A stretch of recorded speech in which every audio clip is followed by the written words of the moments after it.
اللہ وہی کس سے یہ ہوا ہے کہ اللہ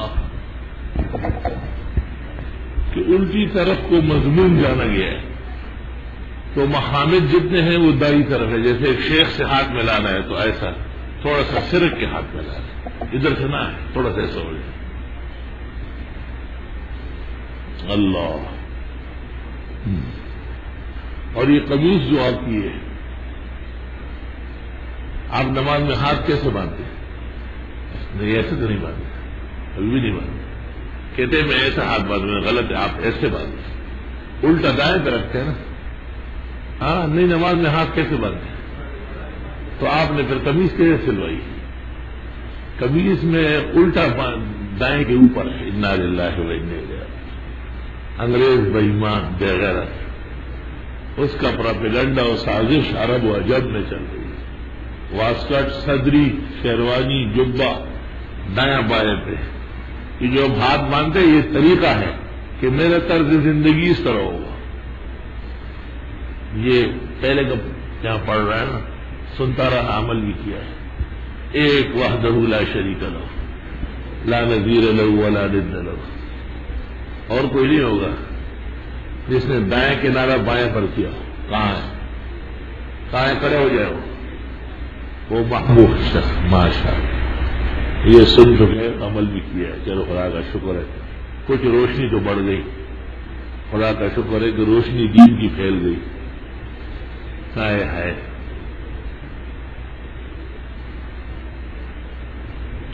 بعض بزرگوں کو میں نے کپڑے سلوا کے دیے. یار بہت تکلیف ہوتی ہے. میں نے درزی کو پیسے دے کے اور دوبارہ میں نے ٹھیک کر دیا. میں نے وہ بیٹھے تھے، میں نے تقریر میں کہا، میں نے کہا عادات صحیح کرو. 100 سال عمر ہو گئی اور ابھی تک الٹا کنارہ دائیں پر ہے. اگر کوئی شاگرد سی کر کے دے تب بھی برداشت نہیں ہے. میں نے کہا اس قدر فروختگی بڑھ گئی ہے تو اب جا کے برقرار رکھا. اسلام آباد میں ایک مدرسے میں تقریر کر رہا تھا، 2-3 علماء بھی ساتھ تھے، اور میں نے کہا یہ جو میرے شاگرد ہیں ان کو دیکھیں، جو میرے ساتھ ہے یہ تو خالی میرے ساتھ کھانے پینے والے ہیں، یہ میرے ساتھی نہیں ہے، اس لیے ان کا بایاں دائیں پر ہے. اور جو شاگرد ہیں سارے منصور، جنید، ہمایوں، سب ان کا دائیں بائیں پہ ہوگا. مجال ہے کہ الٹا اوپر آ جائے. اب یہ استادوں کو بھی میں نے کہا ہے، اللہ تعالیٰ توفیق عمل دے. بعض لوگ عذر کرتے ہیں کہ جی پہلے کے سلے ہوئے. ٹھیک ہے، پہلے کے سلے ہوئے، لیکن پہلے کے سلے ہوئے ٹھیک ہو سکتے ہیں. یہ جو مدرسے میں ایک درزی ہے، اس کو اللہ نے یہ ملکہ دیا ہے کہ یہ پہلی والی قمیص صحیح کر کے دے گا اور پتہ نہیں چلے گا، اس لیے اس کو برداشت کیا ہے مدرسے میں. اللہ. تو صرف روایات نہیں ہے، درایات بھی پڑھا کرو. نفس کے روایت سے کیا بنے گا؟ روایت من حیث اور روایت الماری میں رکھی ہوئی ہے. آپ نے بھی پڑھ لی تو آپ کی الماری میں آ گئی. کتاب الماری میں نہیں ہوتی. اس طرح ایک کتاب آپ کی طرف منتقل ہو گئی، آپ نے عمل نہیں کیا تو بس ایک الماری سے دوسرے الماری میں آ گئی. فائدہ تو نہیں ہوا. خوشبو اگر میری جیب میں بند ہو تو کیا فائدہ ہے؟ جب میں باہر نکالتا ہوں آپ کو لگاتا ہوں تو فائدہ ہوتا ہے. دارالحدیث مہک جاتا ہے. اگر ایک مسئلہ مجھے معلوم ہے اور اس پر عمل نہیں ہے کوئی فائدہ نہیں. آپ کے علم میں آیا 200-250 طلباء کو اللہ عمل کی توفیق دے دے گا. کم از کم احساس تو ہو جاتا ہے کہ میں طریقہ یہ بات نہیں کہ ابھی بات ہوئے شام تک عمل ہو جاتا. آسان کام نہیں ہوتا، وقت لگتا ہے اس میں. اب میں نے ایک اس پر مضمون لکھا ہے محقق، اور وہ نور اللہ نور میں اگلے مہینے میں آ جائے گا. اہل علم کی خدمت میں اطلاع اور عوام کے نام ایک اصلاح. مجھے جگڑ ہی گئی جنگین خفقی. مولوی سے کام لینا ایسا ہے جس طرح بہت دودھ دینے والی بھینس ہو لیکن لاتے مارتی ہو. تو پھر آدمی اس کو دیکھتا ہے کہ ٹانگ تو نہیں اٹھا، ٹانگ اٹھاتا ہے تو ہٹتا ہے. پھر اس کے آگے چارہ رکھتے ہیں، اس میں کلی ڈالتے ہیں، پھر جو ہے نا اس طرح سے ایسا شروع کرنا آؤ جب دلائل لری بنیاد علم لری مصیبت جوڑی ہے کار خراب ہوئی عالم تو غلط ہے گزرے تو نہ عالم نے ظاہر خبر آپ ثابت ہی گیا اور وہ شام بدلے وہ ثابت ہی گیا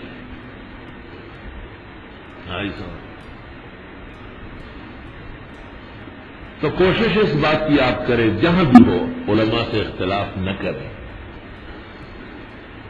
ایک نرم طریقے سے بات کریں کہ اس طرح ہونا چاہیے یعنی آپ کو تعجب ہوگا ایک بہت بڑے عالم وہ مجھے لکھتے ہیں کہ شیخ عبدالحق محدنی خلاصۃ الفتاوی میں کتاب اللباس فارسی اس میں لکھا ہوا ہے کہ بائیں دائیں پر ٹھیک ہے میں نے خط پڑھ کے سمجھ لیا کہ اس کو پتہ نہیں چلا جب سامنے آیا میں نے کہا خلاصۃ الفتاوی تو عربی کتاب ہے فارسی کہاں سے آئی کہنے لگا ایک رسالہ اس میں فارسی میں نے کہا پتہ ہے کس کا ہے کہنے لگا شیخ عبدالحق کا ہے اور میں نے کہا رسالے کا نام معلوم ہے کشف المحجوب فی لباس المحبوب گھبرا گیا رنگ تک جڑ کوئی نہ کوئی یاد ہے میں اس میں میری بات لکھی ہے تیری نہیں لکھی میں نے آگے رکھ کے میں نے کہا یہ جگہ ہے کہنا غلطی ہو گئی بہت سا میں نے وہ تو کہتے ہیں راس چپ کے اوپر ہو آپ کہتے ہیں کہ چپ راس پر ایک غلط بات کرتے ہیں فارسی بھی نہیں سمجھتے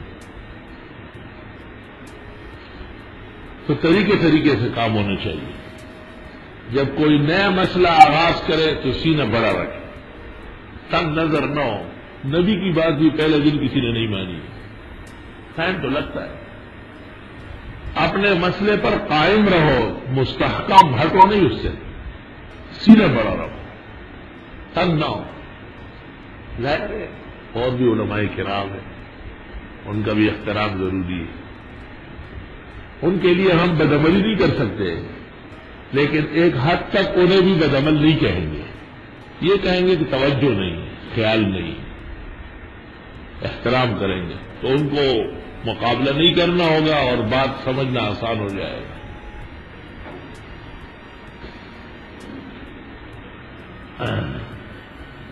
ایک جگہ میں بیٹھا ہوا تھا تو کسی نے کہا کہ جی وطروں کے بعد نفل نہیں پڑھنا چاہیے حضرت کا تفرد ہے میں نے اس کی طرف ایسا غور سے دیکھا میں نے کہا شرم نہیں ہے وطروں کے بعد نفل پڑھنا یہ تفرد ہے یا نہ پڑھنا تفرد ہے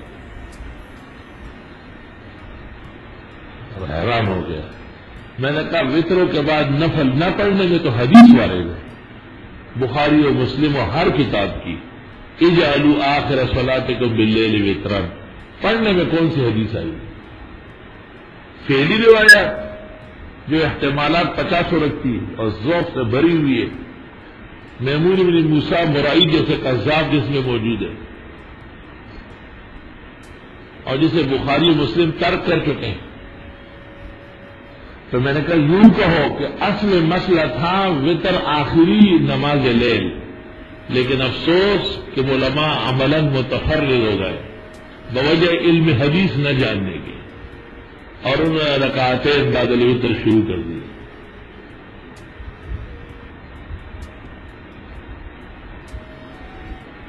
تو لیکن یہی مسئلہ جب ہم عوامی طرز میں بیان کرتے ہیں تو پھر انداز نرم رکھتے ہیں انداز نرم میں فائدہ زیادہ ہے مسئلہ ٹھوس ہوگا انداز نرم رکھتے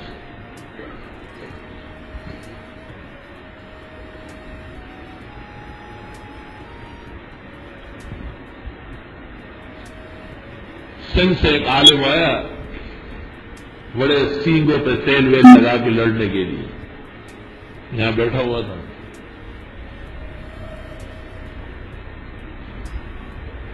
قصدن جو ہے نا الٹے ہاتھ سے چائے پینے شروع کر دی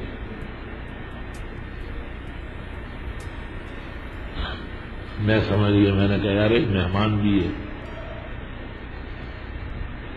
میں نے ان کے دادا استاد کا حوالہ دیا میں نے کہا انہوں نے لکھا ہے کہ جو کام سنت کے خلاف ہو اس پر ثواب نہیں ملتا کہنے لگا ہاں میں نے کہا سنت نبی کی ہوتی ہے یا شیطان کی ہوتی ہے کہنے لگا نبی کی ہوتی ہے میں نے کہا حدیث میں ہے اذا شرب احدکم فلیشرب بیمینہ وَإِذَا أَكَلَ أَحَدُكُمْ فَلْيَأْكُلْ بِيَمِينِهِ لِأَنَّ الشَّيْطَانَ يَشْرَبُ بِشِمَالِهِ وَيَأْكُلُ بِشِمَالِهِ.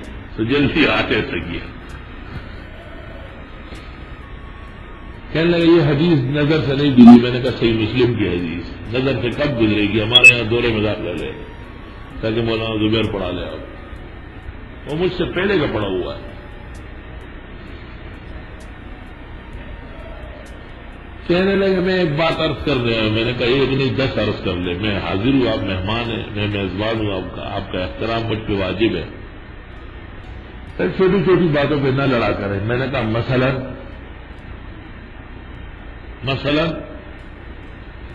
کسی کے پان کے نیچے ہو تو سنا ہے آپ کہتے ہیں نماز نہیں ہوتی. میں نے کہا کہتا ہوں کہاں ہے, کہتا رہوں گا.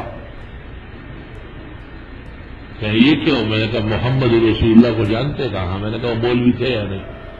پیغمبر تھے. میں نے کہا نہیں, آپ کے پیغمبر نہیں تھے, مسلمانوں کے ہوں گے.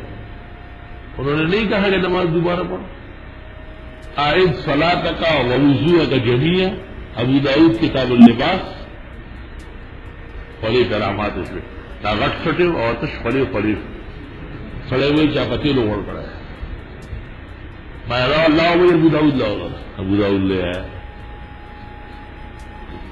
دیکھا تو کہتے یہ ترمذی میں بھی ہے. میں نے کہا من لم یعمل بمقتضى العلم فهو والجاهل سواء, رواه الطبراني في مختصر المعاني. یا خدایا پاک دادا ہو. پھر کہتے سنا ہے طالب علموں کو مارتے بھی ہے جب پان کے نیچے ہو. میں بالکل مارنا تو بہت معمولی بات, اس سے زیادہ بھی کچھ ہوتا ہے. میں نے کہا بھائی پھر مسلم شریف لاؤ. میں نے کہا چلو بخاری لے آؤ, بنا کے بھی اوپر نکالو. وہ روایت دکھائی کہ حضرت صہیب رومی حضرت عمر کی خدمت میں آئے تھے. حضرت عمر زخمی ہو گئے تھے, آنتڑیاں باہر پڑی تھی, اور طبیب نے شربت پلایا, باہر آ گیا. دودھ پلایا اونٹنے کا, وہ بھی باہر نکلا. کہا او سے امیر المومنین وصیت فرمائے, وقت کم ہے, روح نکل رہی ہے. حاجی عمر اس طرح بیٹھے ہوئے ماشاء اللہ, اور طبیب نے کہا آؤ سے یا امیر المومنین تو وصیت فرمائے, وقت نہیں ہے. اس دوران صہیب رومی آئے, ان کو پتہ چل گیا تھا, چیخ کے رونے لگے. آمنت فرضی عنک اللہ ورسولہ وولیت فعدلت الارض ملئا وعدلا. ایمان لے آئے تو اللہ رسول کو خوش کر کے چھوڑا, خلیفہ بن گئے تو زمین کو عدل سے بھر دیا. ثم لک ہذہ الشہادہ, پھر یہ شہادت مدینہ منورہ میں. حضرت عمر نے کہا بہت زیادہ باتیں نہ کرو, لا علی ولا علی, نہ مجھے کچھ دیا جائے برابر سرابر معاملہ چھوٹ جائے, اللہ کا احسان ہوگا. فلما ولى, جب وہ جانے لگا, کہا تعال الیہ, واپس. وہ جلدی واپس آیا. ارفع ثوبک, کپڑا اوپر کر لو, فانہ اتقى لربک وانقى لثوبک, اللہ بھی خوش ہوگا, کپڑا صاف رہ گئے, ٹخنے ڈھکے ہوئے. میں نے کہا شرم کرو, خلیفہ عدل کا, دوسرا خلیفہ ایمان و اسلام کا, آنکھیں باہر پڑی ہوئی, اور طبیب کہہ چکا ہے کہ روح نکل رہی ہے. اس دوران بھی مسلم اظہار برداشت نہیں ہے. اس وقت بھی کہا کہیں واپس بلاؤ, میں سمجھاتا ہوں, غلط کپڑا باندھا ہے. میں نے کہا تم نے اس کو میرا مسئلہ سمجھا ہوا ہے. جہالت بھی کبھی دلیل علم بن سکتی ہے, شرم نہیں آتی. استغفر اللہ لا الہ الا اللہ وحدہ لا شریک لہ العلم للرحمن جل جلالہ وسواہ فی جہلاتہ یتغمغم ما للتراب وللعلوم وانما یسعی لیعلم انہ لا یعلم. کہاں ہم کہاں علم. یہ تو علماء سے کچھ محبت اور کچھ نسبت ہے, اللہ تعالیٰ ان کی برکت سے روشنی عطا فرماتے ہیں. الحمدللہ. بعض لوگ کہتے ہیں کہ مولانا کسی کی مانتے نہیں, یہ بھی غلط طرف ڈنڈا ہے. مثلا میں مثال دیتا ہوں, جب نیا یہ فیصلہ ہوا کہ کوئی استاذ خاص کر دور حدیث کا جماعت پڑھانے کے لیے بغیر پگڑی کے نہ جائے, تو بعض استاد غریب, کبھی گرمی بھی ہوتی ہے, کبھی طبیعت بھی گھبرا جاتی ہے, میں بیچ میں آیا ان کے بیچ کہ آپ بغیر پگڑی کے کیوں گئے؟ ایک طالب علم درجہ ثانیہ کا وضو خانے میں بیٹھا تھا، استاد چلے گئے، کہا انشاءاللہ ان کا خیال رکھیں گے یہ۔ طالب علم مجھے کہتے ہیں ایک بات کہتا ہوں، ناراض نہ ہو، اگر مارو نہیں۔ میں نے کہا نہیں، کوئی نہیں، صرف اندر بیٹھا ہے، میں باہر کھڑا ہوں۔ کہا یہ پگڑی عزت ہے، یہ اللہ دیتا ہے، آپ نہیں دے سکتے، چھوڑے۔ بس آپ نے ترغیب دی ہے، کوئی باندھے تو ٹھیک ہے، نہ باندھے تو آپ پریشان نہ ہو۔ طالب علم مجھے کہہ رہے ہیں کہ خامخواہ آپ کی طبیعت خراب رہے گی۔ میں نے جو غور کیا تو مسئلہ بالکل یہی ہے۔ الحمدللہ تعلمت العلم من الطالب، چھوٹے سے بچے سے عقل آ گئی۔ رمضان شریف میں مسلمانوں کا دستور ہے فجر سویرے پڑھتے ہیں، غلط میں تبلیغیان بےایمانان وہ پراپیگنڈے کرتے ہیں کہ جی پھر اشراق تک جاگے رہو، تو ہم نے بھی کہا یہ صحیح ہوگا۔ ایک عوام نے مجھے کہا حضرت ویسے تو آپ سورج نکلنے سے 20 منٹ پہلے جماعت ختم کر دیں اور رمضان شریف میں 1 گھنٹہ پہلے، یہ کتاب میں ہے؟ میں نے کہا ہے کتاب میں کہ موسم حج میں اور رمضان میں حنفی مساجد کے اندر فجر غلط میں سنت ہے، کیونکہ اسفار تک لوگ بیٹھیں گے نہیں، سو جائیں گے۔ تو کہنے لگے پھر جتنا فجر ضروری ہے اتنا اشراق بھی ضروری ہے۔ میں نے کہا نہیں، بس سمجھ گیا میں کہ مسئلہ غلط ہے۔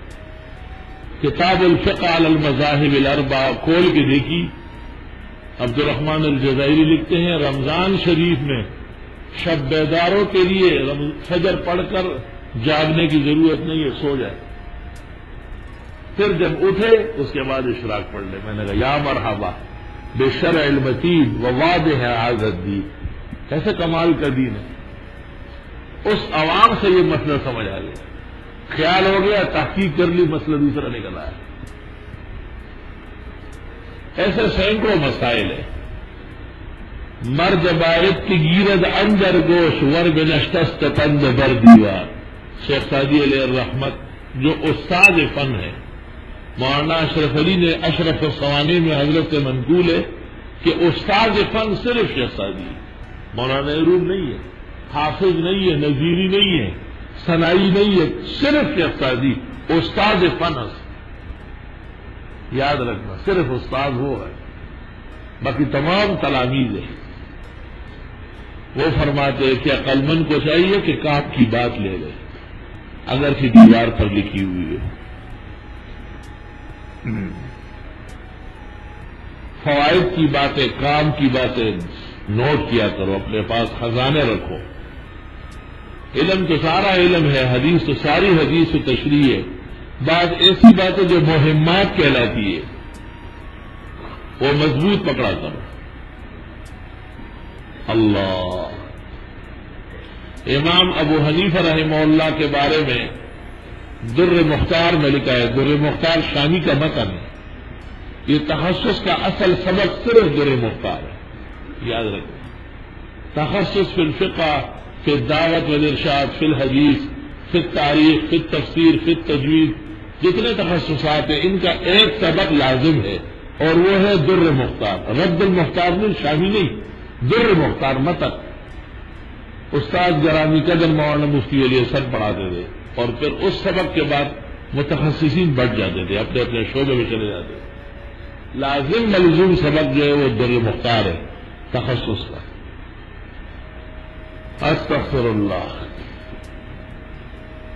تو در مختار کے شروع میں لکھا ہے کہ بچے کھیل رہے تھے تالاب کے کنارے پر، تو تالاب جو ڈھلان ہوتا ہے نا، اس میں پسلان بھی ہوتا ہے، آدمی پھسلتا ہے۔ امام اعظم شاگرد سمیت جا رہے تھے تو حضرت نے فرمایا اے معصوم بچوں کہیں پھسل نہ جاؤ۔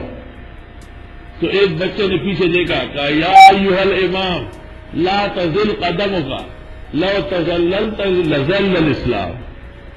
حضرت آپ کہیں پھسل نہ جائے، اگر آپ پھسل گئے اسلام ڈوب جائے گا۔ امام صاحب کے پسینے جاری ہو گئے، بخار شروع ہو گئے۔ بات تو صحیح ہے، امام ابو حنیفہ مذہب کا امام ہے الحمدللہ، اور یہ امامت کوئی بات میں نہیں، وقت کے اندر امام مانے گئے، عرب اعجم کے امام تسلیم شدہ تھے، سارے جہان کے ائمے رجوع کرتے تھے حضرت کی طرف۔ دیکھیے مناقب امام ابی حنیفہ للموفق القردوی، حضرت فرمایا کرتے تھے اور چھوٹے بچے کی بات، تالاب کے کنارے اس نے ابو حنیفہ کو جھنجھوڑ کے رکھا، کہا حضرت کہیں آپ پھسل نہ جائے، اگر آپ پھسل گئے تو سارا جہان پھسل جائے۔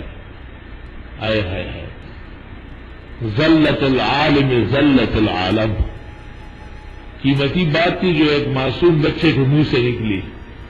گاہ باشد کی کودکی نادان بزنت بر ہدف غلط تیرے، شیخ سعدی گلستان میں کہتے ہیں ہو سکتا ہے کبھی ایک چھوٹا بچہ نشانے پر تیر بٹھا لے تو وہ بھی لینے کا قابل ہے۔ اللہ تیرا شکر و کرم، اللہم لک الشکر والحمد۔ صبح ہم نے منکرین حدیث کا کچھ ذکر کیا تھا اور ان کے کچھ الٹے سیدھے اشکالات بتائے تھے، اور اس ضمن میں جو ان کی طرف سے سر سید نے ادعا کیا ہے انتم اعلم بامور دنیا کو، اور اس کی کچھ توجیحات علماء کی طرف سے اور پھر خفاجی کے حوالے سے بھی عرض کیا ہے۔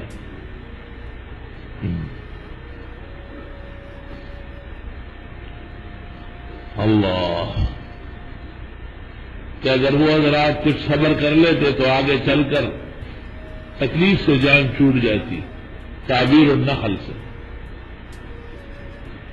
اور یہ پیغمبر کا معجزہ تھا، لیکن بعض اوقات بشر صبر نہیں کرتا اور اس کو مطلوب نعمت نہیں ملتی، اور اس پر میں نے تمثیلاً ایک مثال پیش کی تھی، انہاکم عن الکئی، میں تمہیں کئی یعنی جسم کو آگ سے داغنے سے منع کرتا ہوں، اگرچہ اس میں فائدہ ہے، اور اس سے پتہ چلا کہ بعض اوقات نہیں شرعی نہیں ہوتی بلکہ ارشادی ہوتی ہے۔ جیسے ہم طالب علم کو کہتے ہیں کہ سبق پڑھو، یہ تو نہیں شرعی ہے نا، لیکن اگر ہم ان کو کہیں کہ انڈا اور گریوی کھاؤ، پراٹھا اور گرم چائے پیو، تو یہ تو شرعی بات نہیں ہے، یہ تو اشفاقی ہے، تاکہ طالب علم کا پیٹ بھرا رہے، بھوکا نہ ہو، کمزور نہ ہو جائے۔ دنیا کے اندر بھی کلام کے اندر فرق ہوتا ہے جب وہ کلام صادر ہوتا ہے۔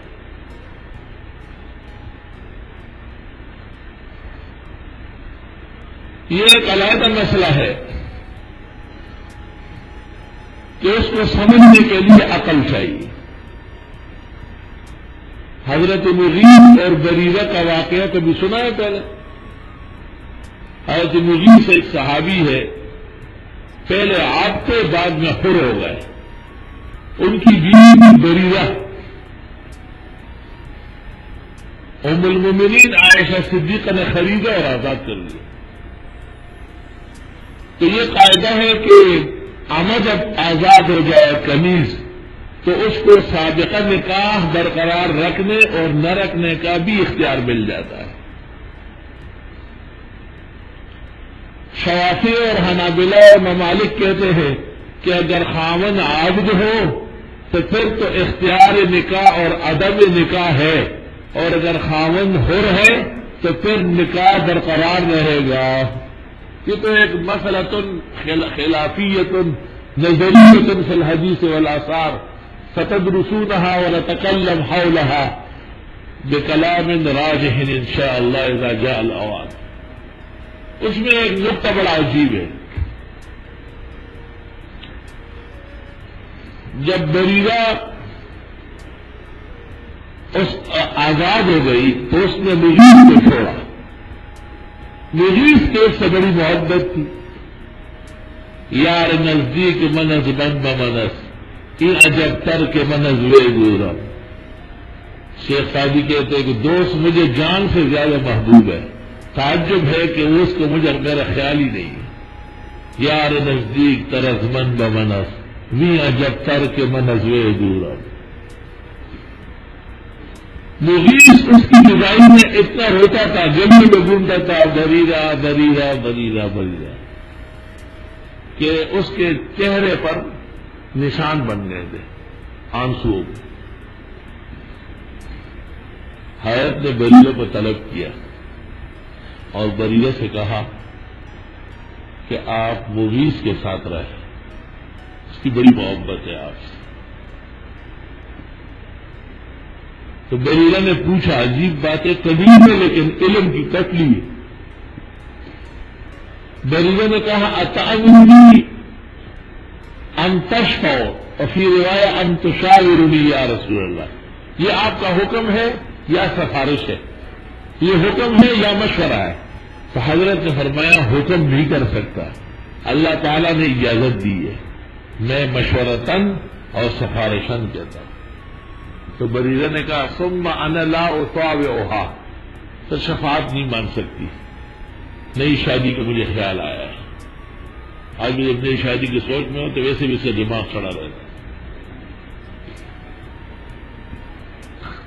ایک طالب علم کی شادی تھی، طالب علم یہاں پڑھ رہا تھا یا پڑھ چکا تھا، میرے لیے کھانا لے کے آیا، کھانا استاد کے لیے رات کو. تو دور کے محلے میں ڈول بج رہا تھا، تو ایسا کیا الٹا سیدھا بجا رہا ہے. میں نے کہا اچھا آپ کو ڈول بجانے بھی آ گیا، یہ پتہ بھی چل گیا کہ یہ الٹا سیدھا اور آپ وہاں صحیح بجاتے ہیں. وادی جوڑو کر وادی کے دن ڈول کے ویسے غلط مرد میں گئی لگی. میں نے کہا شادی ابھی بیوی گھر آئی نہیں ہے اور اس سے پہلے آپ ڈول کی بجانے کے ماہر ہو گئے. انداز کی گئی سر یہ گمروت ہے یہ دونوں میں ذرا سرائش. تو حضرت بریرہ نے حضرت سے کہا کہ حضرت اگر حکم ہے تو سر آنکھوں پر، اور اگر مشورہ ہے یا سفارش ہے تو مشورہ اور سفارش میں تو اختیار ہوتا ہے. حضرت نے کہا حکم نہیں ہے، وہ چلی گئی اور اس نے دوسری شادی کر لی. تو سبق تو آپ کا اتنا ہے کہ دیکھو حضرت بریرہ کو اتنی عقل و فہم حاصل ہے، سارے جہان کے منکرین حدیث کو حاصل نہیں ہے کہ نبی کی موجودگی میں کہا کہ اگر یہ امر ہے تو امر شارع ہے اور واجب الاطاعت ہے، امتی کی حیثیت سے پھر سر نہیں لا سکتی. اور اگر حضرت کی نہیں ارشادی ہے، اشفاقی ہے، من قبیل المشاورت والشفاعت ہے، تو پھر اس کی مطاوعت کے اندر اختیار ہو. بات سمجھ میں آ گئی؟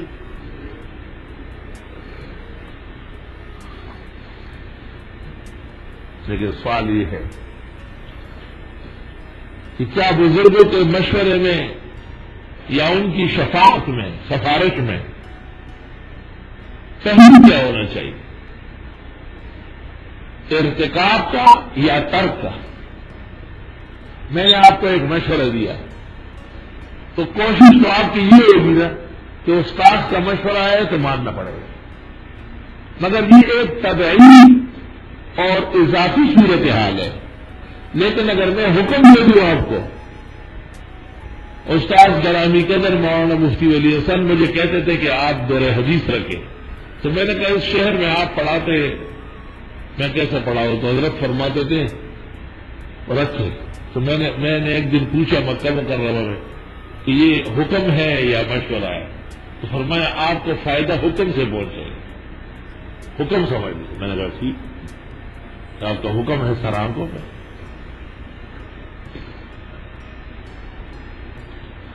جہاں تک ہو سکے اساتذہ اور بزرگوں کا مشورہ اور اپنے ماں باپ کا مشورہ جب تک کہ نفس کے خلاف نہ ہو اس کو ماننے کی کوشش کریں.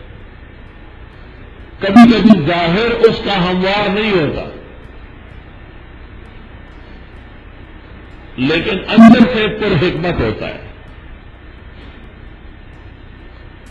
اور کبھی کبھی اس کا ظاہر وہ بھی ہموار ہوتا ہے تو پھر تو ہر شخص اس کو مان سکتا ہے. کبھی کبھی اس مشاورت یا شفاعت کا ظاہر نہ ہموار ہوتا ہے تو ماننے والے کے لیے ایک قسم کا ابتلاء شدید ہو جاتا ہے.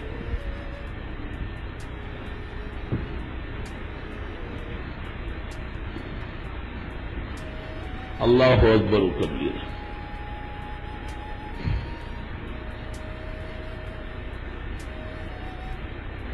کبھی ایسے بھی ہوتا ہے کہ ایک استاذ کے مشورے کو دوسرے استاذ کے مشورے سے ہٹا دے۔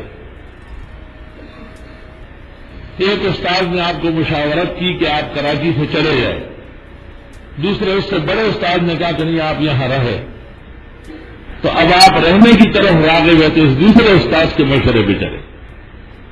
شاگرد کے لیے دونوں برابر ہے، بلکہ بڑے استاذ کا مشورہ بڑا ہے۔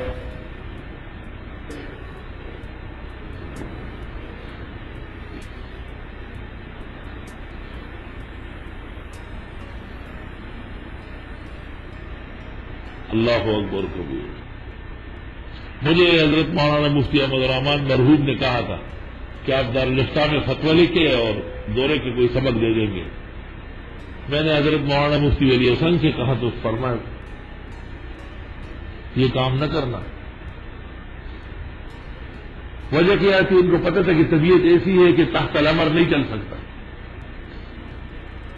تو پھر میں نے مفتی احمد الرحمان صاحب کو راضی کیا۔ میں نے حضرت آپ نے حکم دیا تھا، میرے لیے بہت مشکلات ہے، اگر آپ اجازت ہے فرمایا۔ حضرت نے صرف اجازت نے ہاتھ اٹھا کے دعائیں مانگی یہاں کے لیے، بہت دل خوش ہوا۔ رات کو میں نے دونوں بزرگوں کی دعوت کی، یہی لے آیا۔ تقریر مفتی احمد الرحمان صاحب نے نماز پڑھائی ہے، بڑے مستعد تقریر کی اور دعائیں فرمائی خوب۔ تو طریقے سے اساتذہ کرام کی دعائیں لینا اور ان کے مشاورات اپنے ساتھ رکھنا بہت بڑی عقل مندی ہے۔ خدائی نصرت اور مدد متوجہ ہو جاتی ہے۔ آپ سمجھ یہ بات، یہ تقریر میں ایک وجہ سے کر رہا ہوں۔ سبق کیوں ہو گیا کہ بھئی حکم نبی اور امر نبی یا نہیں واجب الاطاعت ہے۔ جب یہ شرعی ہو اور جب یہ ارشادی یا اشفاقی ہو تو ماننا بہتر ہے اور نہ ماننے میں قباحت نہیں ہے۔ اور یہ عقل، ایمان، انسانیت، فحوا اس سے پتہ چل جاتا ہے۔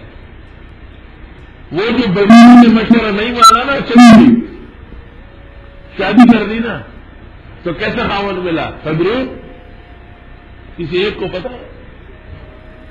ایسا خاوند ملا کہ وہ رات کو رسی سے باندھتا تھا، سر سے پاؤں تک رسی سے، ستون کے ساتھ۔ صبح فجر کی نماز سے لے کے دوپہر تک پٹائی لگاتا تھا، رات کو سونے سے پہلے کھانے کی جگہ پٹائی لگاتا تھا۔ فما حیت حتی ماتت، 40 دن کے اندر فوت ہو گئی۔ اور افسوس کرتی تھی کوئی حضرت کا مشورہ بھی ماننا چاہیے تھا۔ حضرت نے کہا کہ آپ بریر مغیث کے ساتھ رہے نا، نہیں لا ہوتا ہوا تو شرعاً جرم نہیں تھا، مگر تبعاً تکالیف آ جاتی۔ تبعاً بعض تکالیف طبعی طور پر ہوتی ہے، جیسے اساتذہ سے دوری کی وجہ سے علم کا استعمال مشکل ہو جاتا ہے، اور دستور یہ ہے کہ جو استادوں کے ساتھ جڑ کے رہے ان کی ڈانٹیاں اور جھڑکیاں کھا جائے، بادشاہ اور سلاطین ان کے آگے بچے رہتے ہیں۔ کوئی دیوس ویش ہے تو سلف لار شر ہے، اس ایک کے سامنے چھوٹا بولو باقی سارے جہان کا باپ بنے۔ اور لوگ یہ نہیں سمجھتے ہیں، تھوڑا سا جو ہے نا پڑوڑ کے چلے جاتے، کہتے بجی ہو گیا بس السلام علیکم، چلے نہیں حاجت پورش ہو پلا رضی پکان اولی زیارت نہ۔ دیوانی سی عورت تھی، وہ روزانہ ایک مزار پہ جاتی تھی، بابا بابا بابا۔ وہ کہ اللہ کا کرنا تھا، کام ہو گیا، اللہ کرتا ہے سارے کام۔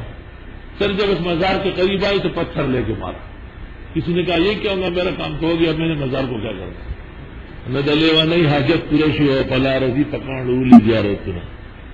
طلباء اس زمانہ اس طرح ہے، تھوڑے سے ذرا مستغنی ہو جاتے، کوئی اغرا بنائے تو اغرا نفس و ایمان کو بیچنے کا کیا، تو بس پھر کہتے ہیں جی استادوں کا کیا کر رہے ہیں، استاد سے اس کے قائل ہی اور میں قائل نہیں ہوں، تو قائل ہے، لیکن تو بٹی میں جلے گا ایک دن، یاد رکھ۔ اور میں نے بڑے بڑوں کو جلتے ہوئے دیکھا ہے، بچ نہ سکے۔ اپنے بزرگوں کے طرز پر دینی کام کرو، پیسے کمانے کے طرز پہ نہ کرو، سمجھو اچھی طرح۔ ہمیں نہیں پتا ہے 15 لاکھ ایک مہینے کا خرچہ ہے جامعہ کا، 15 لاکھ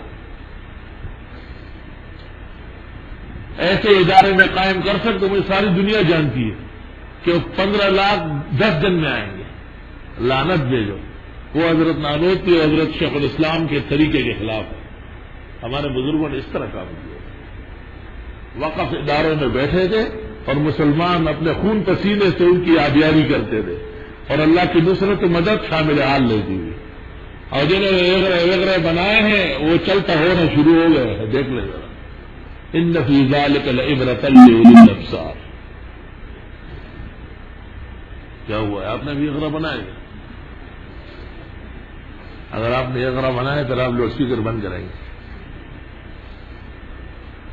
خیر بہرحال یہ بھی مشاورات ہے اور استشفاعات ہے۔ کبھی کبھی صحابہ کرام کو سمجھنے میں دقت آ جاتی تھی، اس کی ایک مثال دیتا ہوں، بس یہ آخری ہے۔ وہ اس طرح کہ حدیبیہ کے موقع پر جب فیصلہ ہو گیا کہ اس سال عمرہ نہیں کریں گے اور اسی طرح واپس ہوں گے اور اگلے سال عمرۃ القضاء کے لیے حدیبیہ میں جو شرائط طے ہوئی ان کے مطابق آئیں گے، یہ ہے نا قصہ۔ تو حضرت نے صحابہ کو حکم دے دیا کہ بال اتار دو اور احرام کھول دو۔ صحابہ سب بیٹھے، دیکھیں حضرت اندر آئے خیمے میں اور ام سلمہ سے کہا، وہ سفر میں ساتھ تھی، کہ میں حکم دیتا ہوں اور وہ کوئی بال اتارتا ہی نہیں ہے۔ ام سلیم نے کہا نہیں حضرت، اس طرح نہیں، وہ سمجھے نہیں ہے کہ یہ امر کون سا ہے، آپ خود کر کے دکھائیں۔ حضرت خیمے سے باہر آئے اور آپ نے اس طرح سے بال لیے، 1400 صحابہ نے اپنے بال منڈوائے سب، اور اس سے فقہ کا مسئلہ نکل آیا کہ جب احرام کھولنے کا وقت آ جائے تو خود بھی بال لے سکتے، اور جس فقیہ کو یہ معلوم نہیں تھا اس نے غلط لکھ دیا کہ جنایت ہے خود بال لے، نہیں حضرت نے خود اپنے بال لینے شروع کیے۔ یہاں اس طرح رکھا علی القاری ارشاد المناسک سے لکھتے اذا جاء الاوان، ٹائم آ گیا ہے بس۔ تو دیکھو صحابہ کرام کو اس وقت کے ارشاد میں یہ امتیاز مشکل ہو گیا کہ یہ امر شرعی ہے یا اشفاقی ہے۔ صحابہ نے سمجھا کافی دنوں سے اب حرام میں ہے اور تکلیف بہت زیادہ ہے، حضرت عذر و شفقت و شفاعت فرماتے ہیں کہ تمہیں حرام کھولو، شاید برداشت نہیں کر سکتے، امر شرعی نہیں ہے۔ لیکن جب نبی نے خود بال لینے شروع کر دیے تو سب سمجھ گئے کہ امر شرعی ہے۔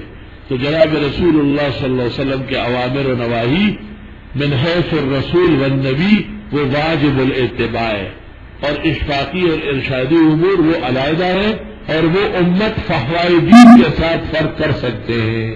والحمدللہ۔